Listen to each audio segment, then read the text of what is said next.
Hello there, my Gummy Knights, and welcome back to the Echo Chamber. Now, today we're going to be getting into a brand new what if, and it's going to be what if Goku obtained the Ikari form. I kind of want to add my own unique little spin on this take because I know that some people have already done this type of topic, but I kind of want to add my own little unique spin, and I hope that you guys do enjoy it. Now, before we actually get into the what if, I want to let you guys know that one of my last videos that I put up ended up being the April Fool's video, and what if Bulma killed Goku.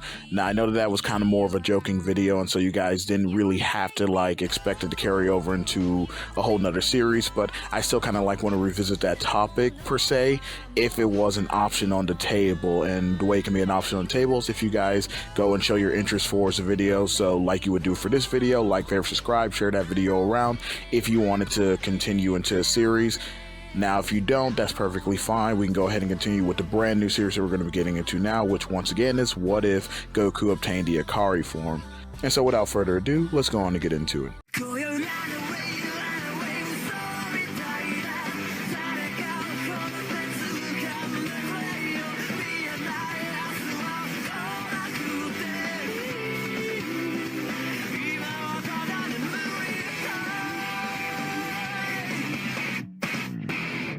Alrighty, gang, and so to lay out some of the groundwork for the premise of this series, like I said, we're going to be having Goku obtain the Ikari form, but rather than do it the usual way that people might go about it, which has him either obtaining it during some early point at Dragon Ball, most likely during the Red Ribbon, or even the King Piccolo arcs, or heck, even at the end of Dragon Ball. I think that some people may have already done that.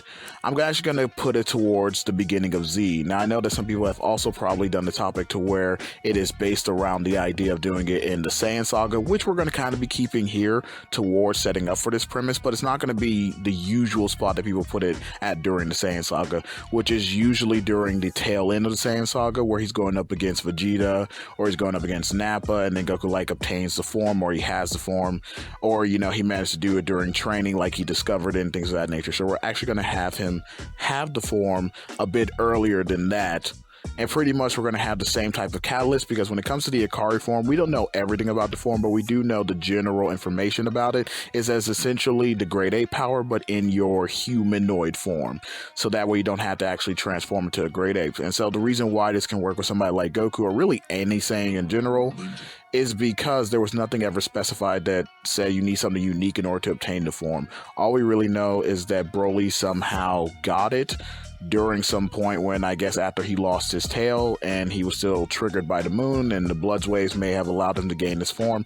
So I don't think that, it'd be out of the question. And heck, even if you want to go by what the movie kind of show us, it seems like an intense rage may be able to draw out the power, which is something that definitely goes with the Ikari form, and the fact that it is very intense when it comes to the rage. But other than that, there's really no drawbacks. And so for something like in the beginning of Dragon Ball Z, this would be a pretty much good form for pretty much any Saiyan to have obtained or have, especially if they don't no longer have a tail but still want to be able to access the ability. And we can even kind of see some subtleties in early Dragon Ball. Now, we can't say for sure that Akira Toriyama was trying to go for this when he made the series, but if you guys always remember, one of my favorite moments I like to bring up constantly was the moment of when Goku first used the Ozaru Fist. Now, that's most likely not the officialized name for it, but it's when he is channeling the power of the Ozaru, even without knowing it, and is able to ultimately gain the power he needs to defeat Demon King Piccolo.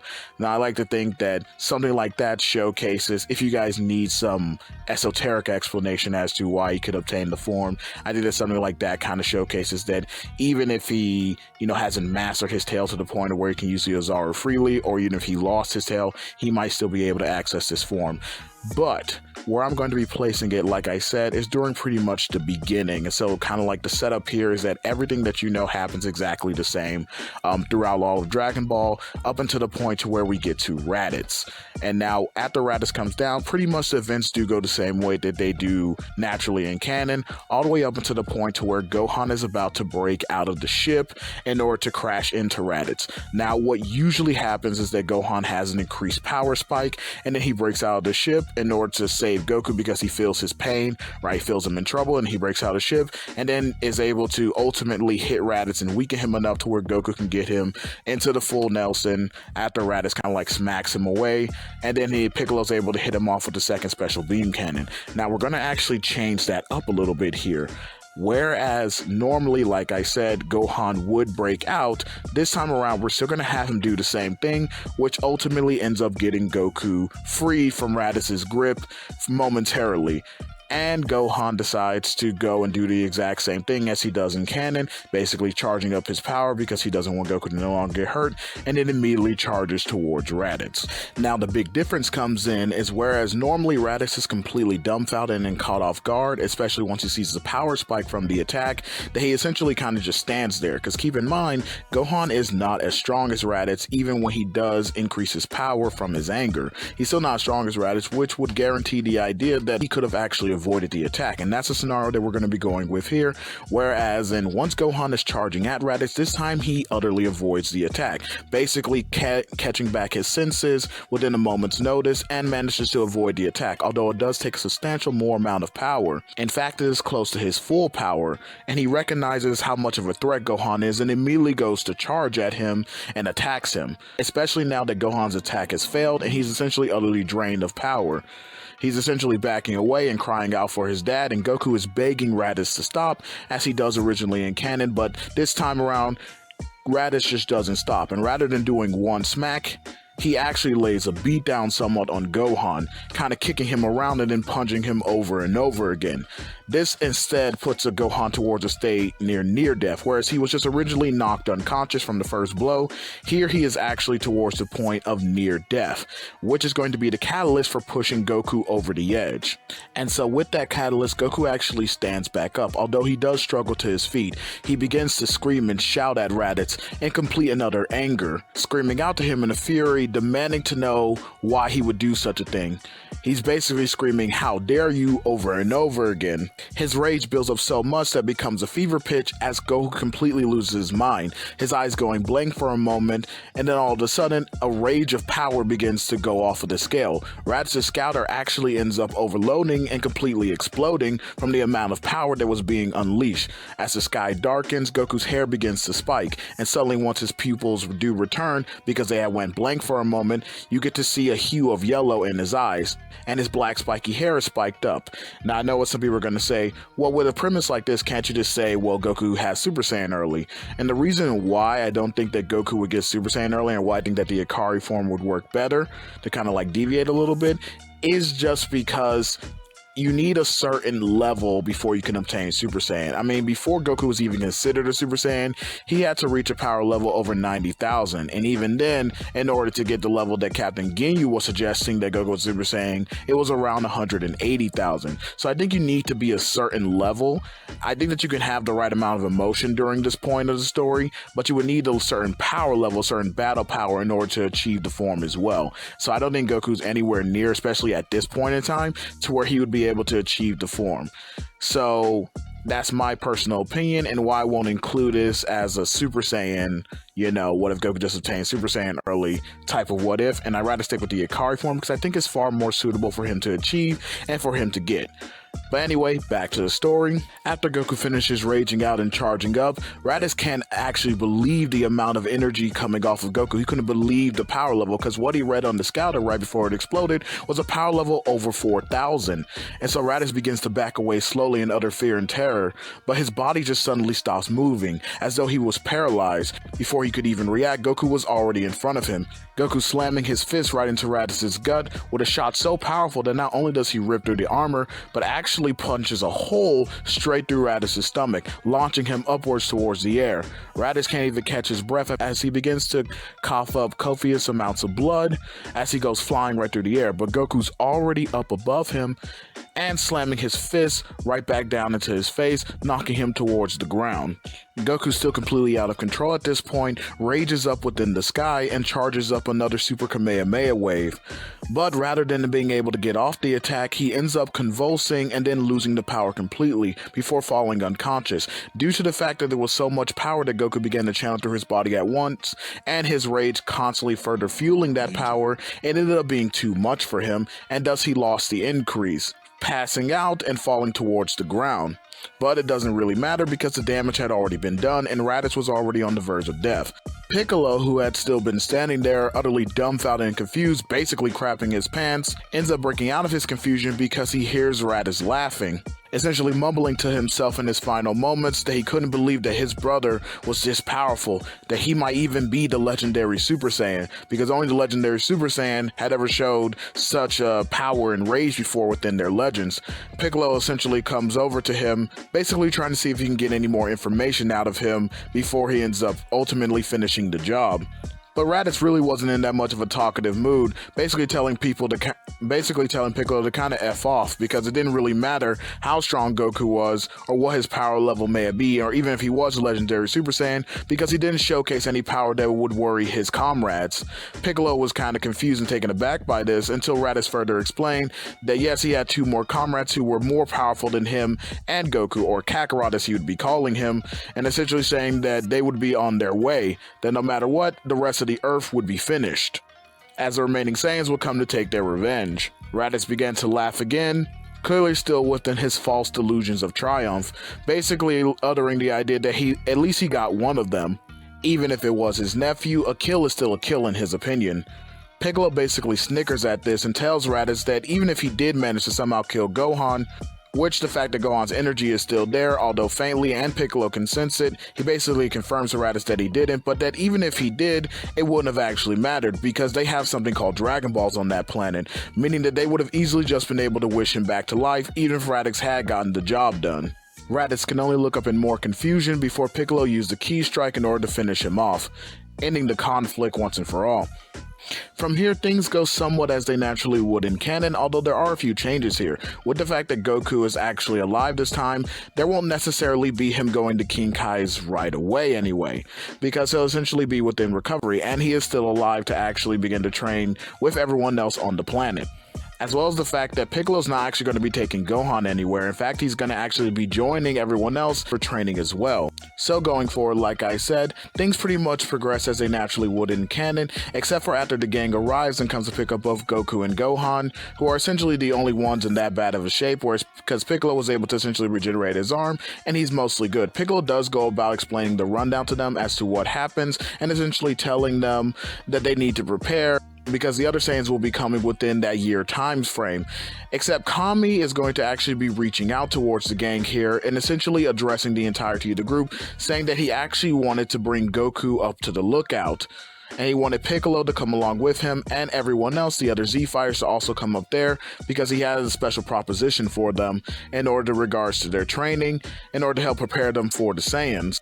Piccolo is very hesitant to this at first because of his relationship with Kami, but ultimately begrudgingly goes with the rest of the group, who does make a pit stop towards Korn and also does return Gohan home to Chi-Chi after he does get healed by Korn, giving him a senzu bean, and they do neglect telling Chi-Chi exactly what happened, but they essentially just drop Gohan off and let him kind of hang out with Chi-Chi and do his own thing over there.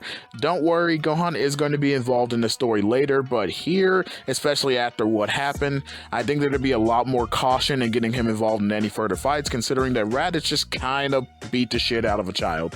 I'm just going to be honest with you guys when I say this. His whole idea of being put into the fight, especially because he never really got a chance to show how good that hidden power was, nobody really wants him in the midst of that battle, because they do know he has that hidden power, and like I said, it may come into play later on. It just won't be usable right now, because ultimately it ended up not working, and so Goku rather keep his son safe rather than kind of like progressing more towards that warrior lifestyle, because he saw his hidden potential. So, like I said, Gohan's going to essentially go back with Chi-Chi, and everyone else is going to head up to the lookout. This includes all the Z-Fighters, and as well as Goku and Piccolo.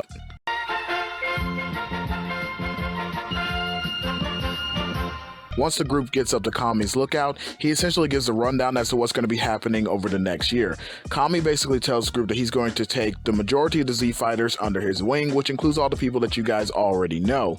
And he's going to take them under his wing because he still has more to teach them. Now, he recognizes that the evolution in their power can still be growth through his methods of training. However, when it comes to both Goku and Piccolo, he essentially acknowledges that they both have super exceeded him, especially with Goku's new power, which bringing that up does actually make Goku go down into a bit of a sour mood because he doesn't even remember what happened to him. All he knows is that he lost that control and that he only felt the intense murder and rage.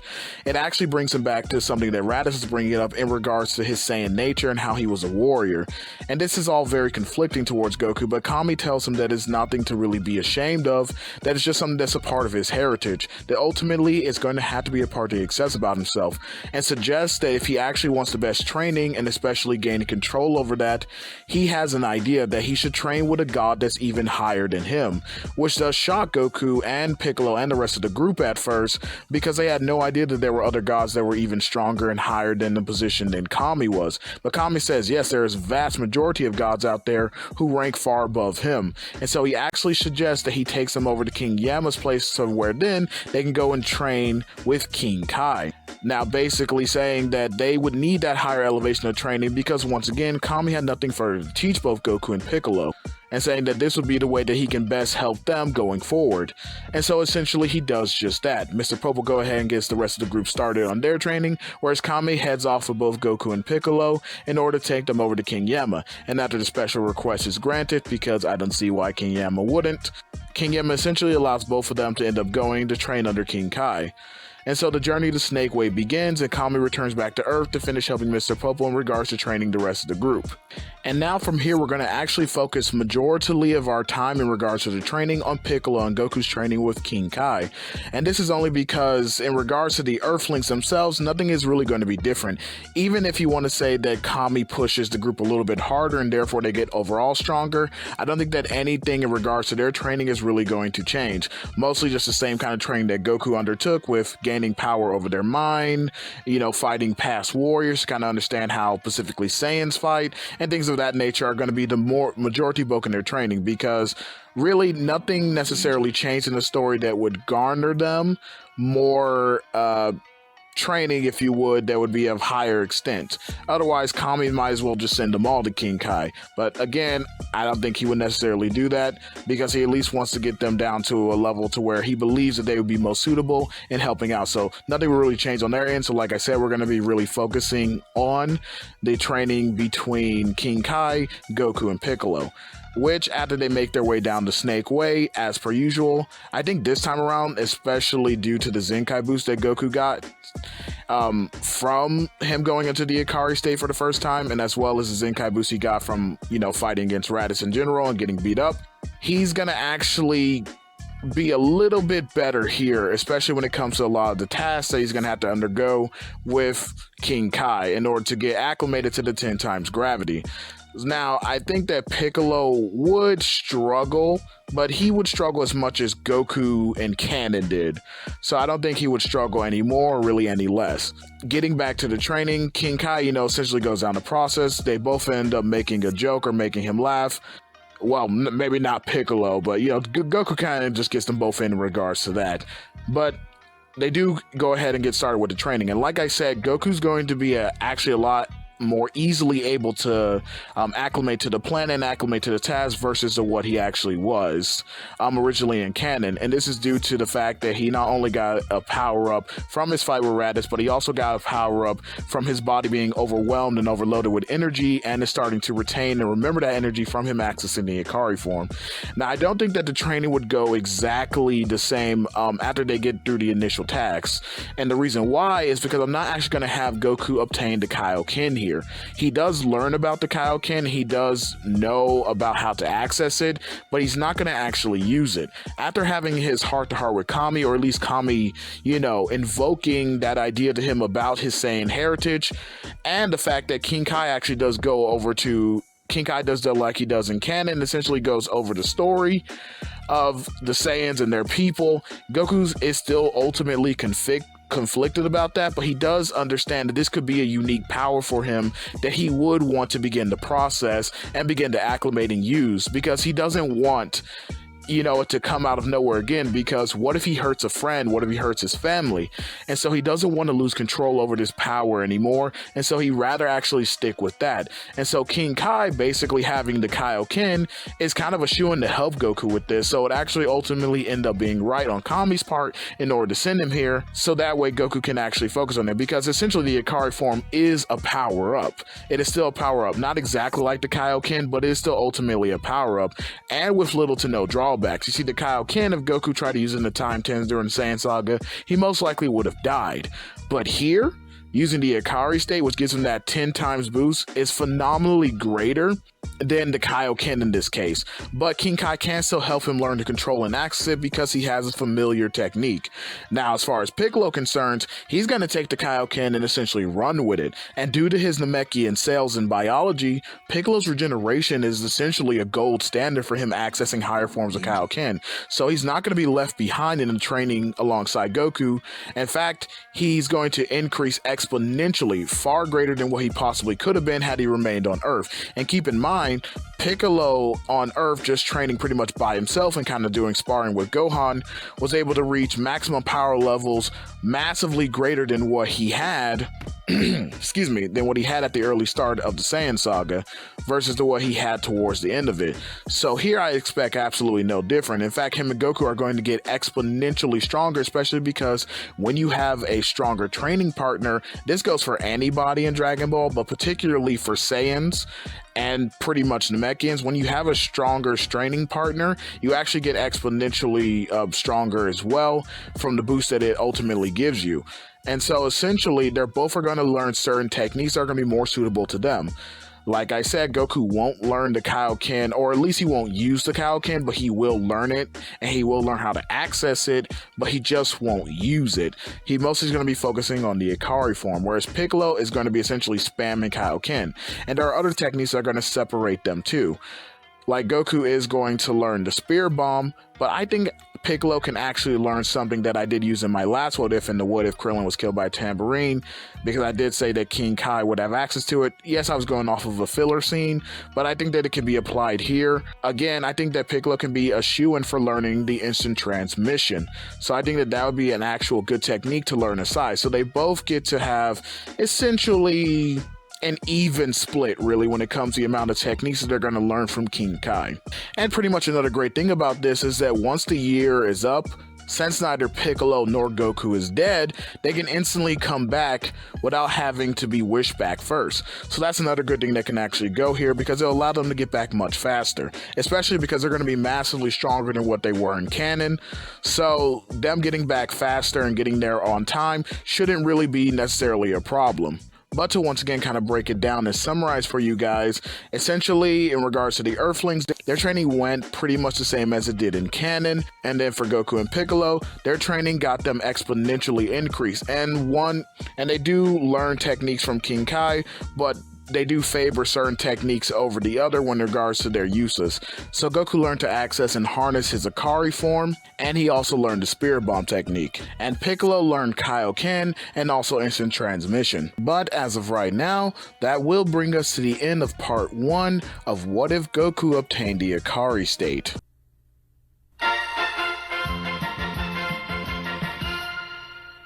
Alright guys, and we are officially back on the grind set to making what ifs, and so I hope to get part 2 out way sooner, way earlier than I usually would get out these parts. They do take some time in order to get out, but I do hope to have it out sooner. But like I said, we are back on the grind, we are back into it, and I do hope that you guys do like this first part. Again, you can always let me know down in the comments below where I can improve, where you think that the story is going to go, or what are some elements in the story that you would like to see going forward with this particular what if. I will look at everyone's suggestion, and I always do take them to heart, and as some people within my comment section can attest, I've actually taken some ideas that you guys have given me and implemented it into my what ifs. Now, I cannot guarantee that this is going to be as long as the Krillin what if, but I can guarantee at least that I want to get it upwards of multiple parts to try to like really flesh it out as much as possible. But like I said, I don't know if it's going to be anywhere near as long, because I know that the Krillin video in its totality is like over 7 hours, and so I don't know if it's going to be that long. But once again, I do want to at least kind of like have multiple parts, because I think the story has a really lot of merit to it, and you guys can see it in the first part too. Now I know I kind of like rushed a little bit towards there in the end, because in regards to the training section of it, because there's not a lot that you can really explain a lot of times with some of this training, because in particular there isn't really a lot that you can flesh out more than what was already done. And then this kind of differentiates between the manga and anime a lot of times too, because in the anime we have more episodes and stuff grounded around the training arc between each of the characters and them going through, and there's a lot of filler material that helps expound upon it, whereas in the manga it's kind of just like that. It's like a snap and you're done. We just see very few panels of these guys training, and then suddenly boom, they're there with the Saiyans. So I kind of want to do like a mixture of in between every time I kind of like go to one of these training arcs, but I will at least say that a lot of the material sometimes is and sometimes isn't going to change, because I don't know how many times I can kind of like tell you that Piccolo, for instance, is going to gain Kaioken, because I'm pretty sure everyone sees that coming, and then it's like, well, there's no deeper meaning to him gaining that. Now he has Kaioken, and yes, I did point out, like in the video, for example, that due to his like Namekian cells, he would have an advantage in using it.